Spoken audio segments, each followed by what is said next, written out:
Pode acreditar. Se eu começasse a matar as pessoas, não sobraria nenhum de vocês.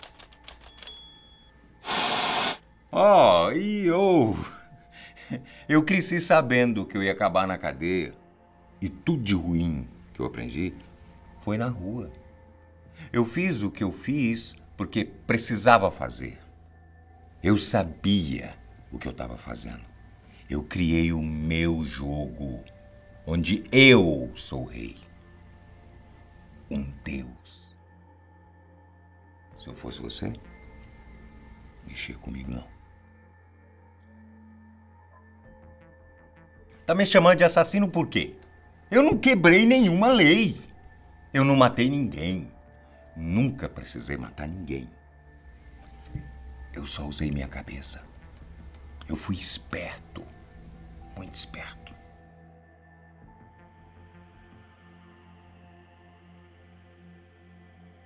Vítimas 7 confirmadas. As autoridades buscam por corpos até hoje.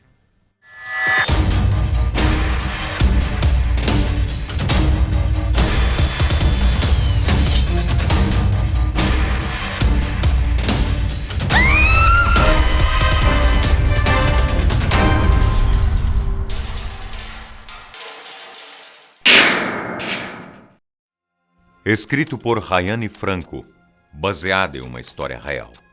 A verdade de uma mente assassina. Foram crimes monstruosos que abalaram todos em Hollywood e o resultado foi um dos julgamentos mais caros da justiça americana. O caso que vamos contar para você hoje é como uma história de terror da vida real. O massacre que envolveu a atriz Sharon Tate no fim dos anos 60 seria apenas o começo de uma série de mortes comandadas pela mente desumana de Charles Manson e sua família de assassinos impiedosos. Algumas famílias criam os filhos em religiões que falam de amor e salvação. Mas a religião da família Manson era matar. Charles era viciado em muitas drogas, mas matar pessoas era o seu principal vício. Já foi chamado de a personificação do mal absoluto, mas também era considerado um profeta da verdade pelos membros da sua seita sangrenta. Ele passou mais da metade da vida atrás das grades e continua lá até hoje. Ao longo do tempo, ganhou fama, admiradores e ainda existem muitos criminosos que se dizem parte da sua família. Ao falar das vítimas, nenhum sinal de emoção passa pelo seu rosto. Um psicopata que usou todas as suas habilidades para levar jovens, homens e mulheres a um estado de loucura e disruptura da mente, onde a vida real e as viagens de LSD eram como uma coisa só. Os delírios foram alimentados pelo ódio e então começaram a matar. Eu sou o rei, cara. Eu controlo o submundo. Eu decido quem faz o quê e onde. O jogo é meu. Eu sou quem dá as cartas. Os sons da morte. Quando Charles Manson saiu da prisão pela primeira vez, o movimento hippie e as ideologias do amor livre estavam por todos os lados. Toda a sociedade, mas em especial os jovens, estavam passando por uma transformação cultural quando Manson voltou para as ruas. Esse era o momento perfeito para que um sociopata como ele pudesse influenciar pessoas com suas ideias sanguinárias e colocar em prática o plano diabólico de criar uma seita assassina. As pessoas adoravam Manson e o viam como um ser humano especial, de mente e raciocínio iluminados. Ele tocava e cantava muito bem. Já tinha tentado ser músico em Los Angeles quando mais novo. A família se juntava ao redor dele, fascinada em ouvi-lo tocar e falar sobre como deveriam romper com a moral humana. Dizia que a mente é um estado de prisão constante, além de estimular ideias de ódio, roubos, tortura e mortes. Manson e a sua seita viviam como os hippies em um rancho na Califórnia, mas não gostavam desse rótulo. Para ele, sua comunidade de assassinos infames era diferente de tudo que já houve no mundo. Buscavam uma libertação completa da moral e costumes da sociedade, usando todo tipo de droga em grupo. Para quem o seguia, ele era um ídolo, um verdadeiro profeta. A sua habilidade e paixão com a música encantaram tanto quanto seus discursos delirantes. Eles tomavam LSD e ficavam ouvindo os discos famosos da época por horas, criando teorias e conspirando contra o tradicionalismo americano. Motivado pela frustração na carreira musical e pela letra de uma música em especial, Manson e os membros mais próximos do clã fizeram suas primeiras vítimas. Nas cenas dos crimes, foram encontradas mensagens nas paredes e móveis escritas com o sangue das vítimas. Essas mensagens faziam referências à música dos Beatles, Helter Skelter, que traduzindo quer dizer confusão, caos. Para Manson, esse era o nome que levaria a sua causa, já que a letra da canção expressa exatamente o que ele pensa sobre o caos e a confusão, e que uma guerra racial estava prestes a acontecer. Sua mente doentia acreditava que essa guerra entre negros e brancos acabaria com a vitória dos negros, mas eles não teriam a intelectualidade necessária para comandar a sociedade. A seita sangrenta de Charles Manson era quem faria isso. O massacre de Sharon Tate. Existem psicopatas que matam dezenas de pessoas, mas bastaram 2 crimes e 7 vítimas para que Manson fosse condenado a uma vida inteira na prisão. Apesar de não ter como afirmar se foram apenas esses os assassinatos cometidos por ele, nada se compara ao nível de crueldade do caso Tate LaBianca. Tudo começou com o massacre da noite de 9 de agosto de 1969. Sharon Tate era uma atriz famosa de Hollywood, casada e grávida de um conhecido diretor de cinema, Roman Polanski. Sharon estava em casa na companhia de alguns amigos, enquanto o marido estava viajando, quando foi brutalmente assassinada pela seita de Manson. A casa em que eles viviam tinha sido ocupada por um produtor musical pouco antes. Esse produtor teve uma relação complicada com Manson, o iludindo sobre o estrelato musical e a fama. Com desejo de vingança e ódio, Manson mandou 4 pessoas a tal casa para que matassem sem a menor piedade todos que moravam ali. Os seus enviados foram Susan Atkins, Patricia Kenwinkel, Leslie Van Houten e Tex Watson. Tex Watson era tão terrível quanto Manson. Um seguidor fiel, o braço direito, que ensinava aos outros membros que apenas esfaquear a vítima não era suficiente.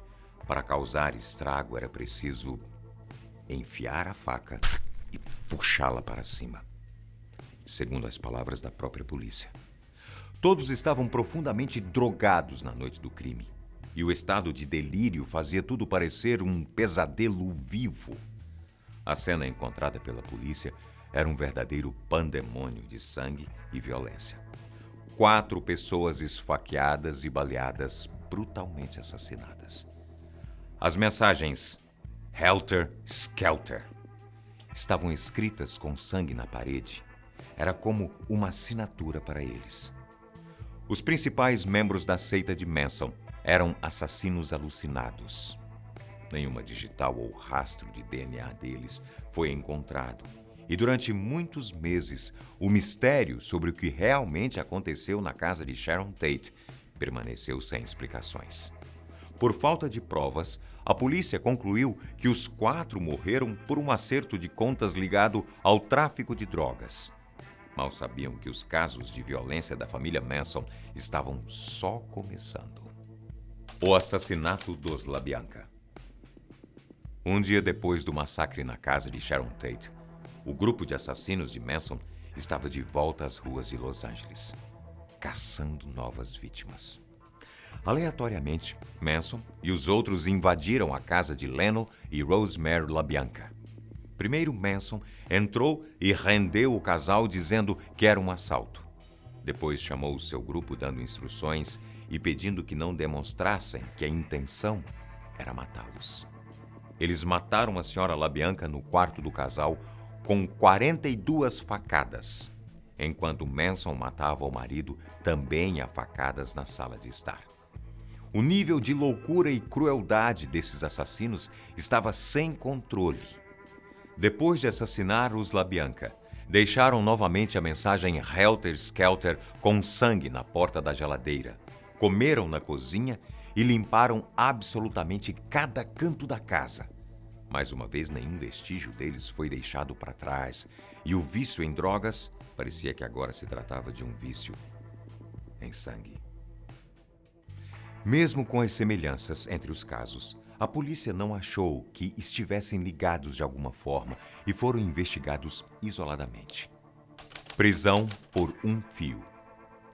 Você conseguiria acreditar que Charles Manson e mais 27 pessoas da sua família foram presas dias após os assassinatos, sem nenhuma suspeita de que eram os verdadeiros culpados? Incrivelmente, foram presos apenas pelo roubo de carros. A polícia pensou que estavam apenas lidando com um bando de hippies ladrões e não faziam ideia de que haviam matado 7 pessoas dias antes. As autoridades disseram que quando prendem um grande grupo como o deles, sempre existe alguém que acaba apontando um culpado, mas isso não aconteceu. Sem saber quem era o responsável pelos roubos, um promotor negou o caso e todos foram soltos, incluindo Charles Manson e seu grupo de assassinos. Foi nesse momento que ele e todos os seus seguidores foram viver ainda mais longe da civilização, fechados e isolados em sua própria loucura. O rancho ficava no Vale da Morte, no deserto da Califórnia. O assassinato de Gary Hinman. Quando as investigações Tate LaBianca já não tinham mais saída ou explicações, uma série de deslizes no assassinato do músico Gary Hinman deram as pistas que a polícia precisava para chegar à família Manson. Foi por causa de uma suposta herança que Manson mandou os seus seguidores Susan Atkins e Bob Beausoleil até a casa de Hinman para forçá-lo a entregar o dinheiro. Depois de torturarem o homem por 2 dias inteiros e não verem nem sinal da tal herança, Manson resolveu a situação com suas próprias mãos, cortou a orelha de Hinman e mandou que o matassem. Mais uma cena de crime com as mensagens escritas com sangue na parede e sem nenhum sinal dos culpados. Algum tempo depois, quando os assassinos já estavam praticamente esquecidos pela mídia, a polícia encontrou Bob Beausoleil andando no carro de Gary Hinman e o prendeu como suspeito do assassinato. A namorada de Bob achou injusto que ele levasse toda a culpa do crime e entregou Susan Atkins para a polícia. Susan ficou na mesma cela que outras 2 prostitutas, e os delírios e viagens de LSD a fizeram confessar e se gabar que ela era a real assassina do caso Tate LaBianca. As prostitutas foram direto contar para a polícia o que tinham ouvido da boca de Susan. Foi uma confissão voluntária que concluiu um dos casos mais famosos na mídia americana. Depois de montar uma mega operação, a polícia invadiu o rancho da família Manson, no Vale da Morte, e prendeu todos os envolvidos nos assassinatos de Hinman, Tate e os LaBianca. O mais surpreendente era como o maior bando de psicopatas e sociopatas já visto conseguia viver em perfeita harmonia. O julgamento sem fim. Jornais do mundo inteiro estavam na porta do tribunal para acompanhar de perto o julgamento de Charles Manson, Susan Atkins, Patricia Krenwinkel, Leslie Van Houten e Tex Watson. Muitos adoradores de Manson também foram até lá para protestar a favor da inocência deles.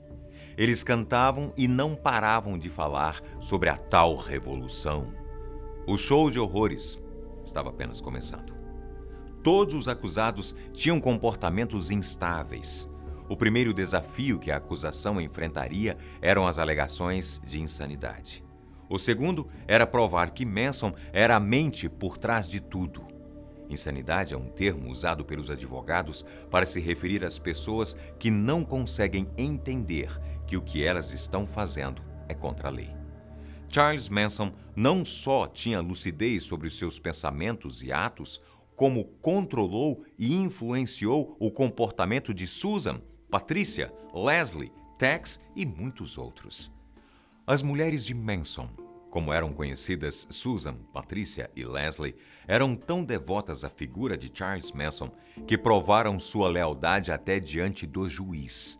No primeiro dia, elas chegaram ao tribunal cantarolando e de mãos dadas. Agiam como se não estivessem sendo julgadas por assassinatos tão terríveis. Era como se nada estivesse acontecendo. Muita coisa bizarra aconteceu e o julgamento parecia não ter fim. O mais estranho de tudo foi quando o advogado de defesa, Ronald Hughes, simplesmente desapareceu e só foi encontrado morto 6 meses depois. Antes disso, Manson o havia ameaçado e disse que nunca mais o queria ver no tribunal. E ele nunca mais foi visto novamente. A promotoria, que lutava pela condenação dos assassinos, usou o depoimento de Paul Watkins, um ex-seguidor da família Manson, como prova. Ele confessou à polícia que, enquanto esteve na presença de Manson, o ouvia falar sobre revolução, morte, porcos e esfaquear pessoas.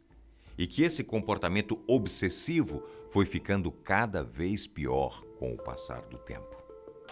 Enganando a morte. Em novembro de 1970, Charles Manson e suas mulheres foram condenados à pena de morte por assassinato e formação de quadrilha. O destino deles seria a câmara de gás, se em 1972 a Califórnia não tivesse banido a pena de morte no estado. Todos os 106 condenados no corredor da morte, incluindo Manson e as garotas, tiveram suas penas trocadas para prisão perpétua.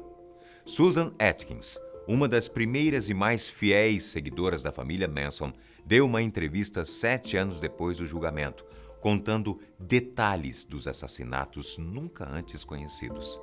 Ela disse que ainda estava sob efeito de drogas durante o julgamento e que chegou a tomar LSD mais de 300 vezes junto com Manson e outros membros da família. Já fazem mais de 40 anos que Charles Manson está preso. Em 2017, ele completou 82 anos e teve todos os seus pedidos de liberdade condicional negados pelo tribunal. Ele tem que esperar até 2027 para tentar de novo. Susan Atkins morreu na prisão com 61 anos. Ela teve muitos problemas de saúde, como paralisia e câncer no cérebro, e ainda precisou amputar uma de suas pernas. Patricia Krenwinkel e Leslie Van Houten continuam presos e, assim como Manson, tiveram todos os pedidos de liberdade condicional negados. Tex continua preso também. No próximo vídeo, vamos falar de mais casos e histórias como essa. E lembre-se, os assassinos e manipuladores podem estar em qualquer lugar. Talvez ao seu lado, na sua própria família, ou até dentro de você. Até a próxima. Ninguém. Eu não sou ninguém. Eu sou um mendigo. Um vagabundo. Um velho bêbado. Eu sou um vagão de trem. Uma garrafa de vinho. Uma lâmina mortal. Você chegar muito perto de mim.